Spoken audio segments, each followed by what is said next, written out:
علی بن حجر سعدی اور ابو بکر بن ابی شیبہ نے الفاظ انہی کے ہیں۔ علی بن مسہر سے روایت کی، انہوں نے مختار بن فلفل سے، اور انہوں نے حضرت انس بن مالک رضی اللہ تعالیٰ عنہ سے روایت کی، کہا ایک روز رسول اللہ صلی اللہ علیہ وسلم ہمارے درمیان تھے، جب اسی اسنا میں آپ کچھ دیر کے لیے نیند جیسی کیفیت میں چلے گئے۔ پھر آپ صلی اللہ علیہ وسلم نے مسکراتے ہوئے اپنا سر اٹھایا تو ہم نے کہا اللہ کے رسول آپ کس بات پر ہنسے؟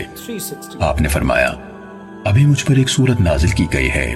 پھر آپ نے پڑھا بسم اللہ الرحمن الرحیم انا اعطیناک الکوثر فصلی لربک وانحر ان شانئک هو الابتر، یعنی بلا شبہ ہم نے آپ کو کوثر عطا کی، بس آپ اپنے رب کے لیے نماز پڑھیں اور قربانی کریں، یقیناً آپ کا دشمن ہی جڑ کٹا ہے۔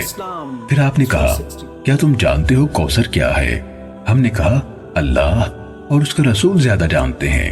آپ صلی اللہ علیہ وسلم نے فرمایا وہ ایک نہر ہے جس کا میرے رب عز و جل نے مجھ سے وعدہ فرمایا ہے، اس پر بہت بھلائی ہے، اور وہ ایک حوض ہے جس پر قیامت کے دن میری امت پانی پینے کے لیے آئے گی، اس کے برتن ستاروں کی تعداد میں ہیں، ان میں سے ایک شخص کو کھینچ لیا جائے گا تو میں عرض کروں گا اے میرے رب یہ میری امت سے ہے، تو وہ فرمائے گا آپ نہیں جانتے کہ انہوں نے آپ کے بعد کیا نئی باتیں نکالی۔